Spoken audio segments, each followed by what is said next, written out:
Hello, welcome to another pen talk. Thanks for watching. Today we're going to do a slightly different video. You may have heard me mention before, I've been collecting pens for a long time and have collected quite a few. I was fortunate enough to start collecting when no one collected pens, or there were very few collectors, so going to flea markets or garage sales or antique shops, I could pick up pens relatively inexpensively, a couple bucks. And I did that a lot, and I did that with a passion, and I collected a lot. So what I'll do on times I'll get really super motivated and go through my collection and pick out pens that I want to work on, attempt to restore them, attempt to understand them, see what I can do to bring them back to their former glory. So this is my current active, not all of them, but it's a good mix. I put them in these little boxes because I realize that, you know, you don't want to get the parts mixed up when you got a lot of pens taken apart, and you can get parts mixed up. So let's start over here with this pen, which is a diamond. They're one of the popular tier 4 pen manufacturers. This one cleaned up really nicely, and some polish, some wax, does a nice job. The threads are a bit tight. There's not many threads there to connect, but it does work, it does function, it does post. Has a decent gold nib with some flex to it, so maybe we'll see this one in a full review.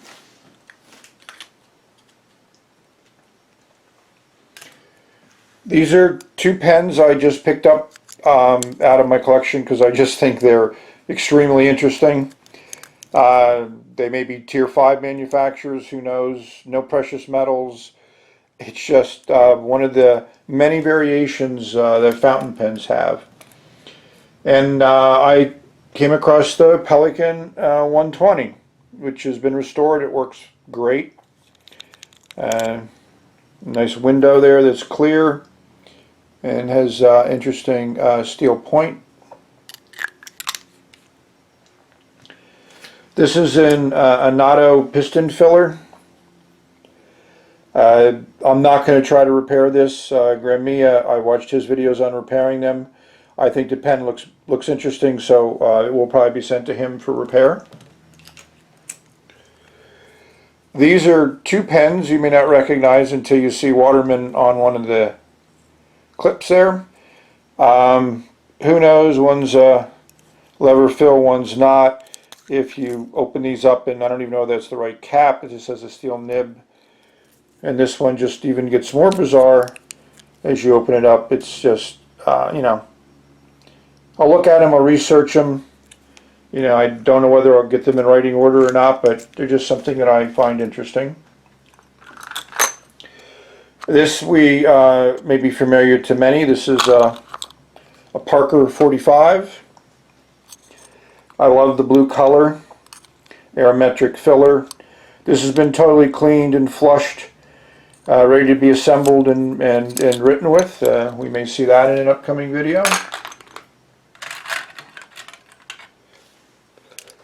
This pen is an old Schaefer, probably from the late 30s, maybe early 40s. Standard Schaefer nib on it. I expect it'll be stiff. I just love the design of this and the way they put those little bits of color inside of the black plastic. This could be turned acrylic. A lot of the designs and materials, their history has been lost.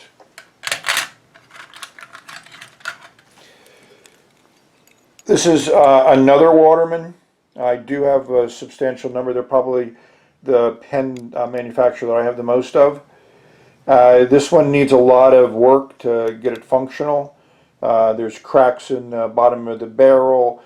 So I'm going to be, you know, thinking about how to potentially bring this back into full working order. But for the meantime, the parts will be here. When I'm working on them, they're in these trays because you got to keep the parts separated. When I feel that I've reached my limit on what I can do for repairing them, I'll put them in a little plastic bag. I have a drawer full of a lot of pens in various states of repair that I'm waiting to come get some creative ideas on how to make them into functional writing instruments. So now we're going to take a look at a different form of pens. This is a desk pen. Trouble getting the nib out there. So desk pens were, I think, much more popular in 20s, 30s, and 40s. This is a Parker desk pen. This is the only one that I've seen and have. I love the top of the pen, the green. I did do a lot of work to, there's a lot of discoloration in this top, but now it comes out really nice. And I'm looking forward to getting this into working order.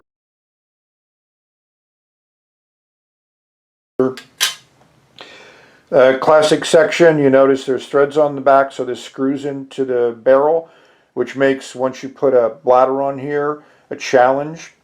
This is the lever filler, the push bar. Just some writing on there. Whenever I repair a pen and take it apart, I always try to clean this section up as much as possible. It gets in contact with the bladder. A lot of times the older bladders, for whatever reason, seem to corrode metal. Could have been the ink and the rubber material in the bladder. But this goes into the barrel. The nib is a replacement nib. It's a Waterman nib. I'm going to number 2, so I have some number 2s. I'll try to get a number 2 with some nice flex to it. There's a little button in the back. I've polished and cleaned that up. As you can see, that's what you push in. It pushes up against the filler lever. This is a pen that I probably overlooked many times going through my box, but I'm now good at recognizing them. So this is a number 7, and it's a purple number 7. Waterman did a series in the 30s where the nibs were defined by a color. So this is a purple nib. The purple nib is a stiff, fine nib. Kind of like counting would use. A lot of the pens were geared towards that. The cap needs some work. There's some discoloration on it. And in these number 7s, these caps, the clips are a little bit loose. I think it was a bad design, the way the clip is put into the cap. I could probably buff out some of this discoloration. I haven't yet made up my final mind on how I'm going to completely restore this pen. We're going to swap back and forth between different pen manufacturers. This is a Parker. Those of you that collect may recognize it. I think it's the Commando. I love the color in the acrylics. I've put a new bladder on this, so it's ready to be assembled. You know, this just pushes in, unlike the other Parker where you saw that it screwed in. I played around with this nib a little bit before I started restoring this pen, and the nib has a decent amount of flex to it, which is not typical for these Parkers. This is the filler bar, and you'll notice it's a little bit different design than the other one. It still does the same purpose. When you press down, it bends out and compresses the bladder, and then when you let the button up, the bladder opens up and pulls up ink. This is the button which I've cleaned up and ready to put in place. As you can see, it has some slits in the bottom, so it can be pushed in and out fairly easily. Here's the blind cap. Again, I've cleaned this up as much as I can. I have a few of these, and this is the one that I've tried to restore. I think the color really kind of sparks on this. It comes out really nicely. One of the challenges with this one is the cap was not in good shape. There's a lot of discoloration on the clip, and maybe you can see it, but someone who owned this pen liked to chew on the cap a lot. So again, this is something I might be able to buff out. I could be able to smooth that out. I haven't decided on where I'm going to take that pen. We're back to another Waterman. I recognize the clip there. This is a pen, kind of late 30s probably. This one I haven't done much work on it yet.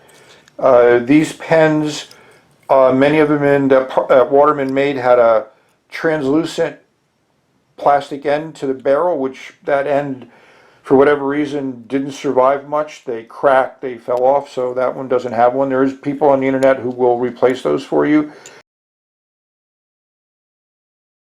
It has a hooded nib, which is not typical for that type of pen. This is the original bladder, which still has some flexibility to it, but there's hard ink at the end, so if I put this pen in working order, I will probably put a new bladder on it. I've recently, pensacks.com, I've ordered some more bladders because I ran out of one size. Nice large metal band.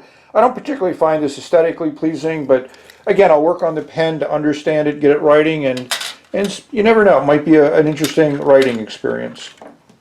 Whoops, something fell. One of the problems of working this way on the camera. This is another Waterman. This one's also ready to be fully assembled and put into working order. You may recognize the cap on this one. I have a number 3 I did a review on. It has a similar clip on it. It's put into the top of the cap. So it's just a pure black one, a lever fill with chrome metal accents. This has a fine, stiff accounting nib on it. Sometimes you like writing with those types of things. This is also a nice small pen, so easy to carry. With that bladder to hold a decent amount of ink, and if you're going to be writing on non-fountain pen friendly paper, a nib like this would come in handy.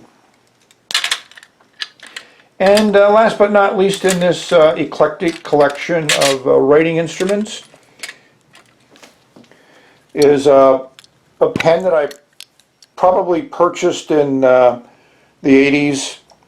I just fell in love with it. You know, it was a few bucks in some, I think it was like an arts and crafts store in Hope, Pennsylvania, or Lambertville. It's a nice area to go to. It's only a cartridge filler.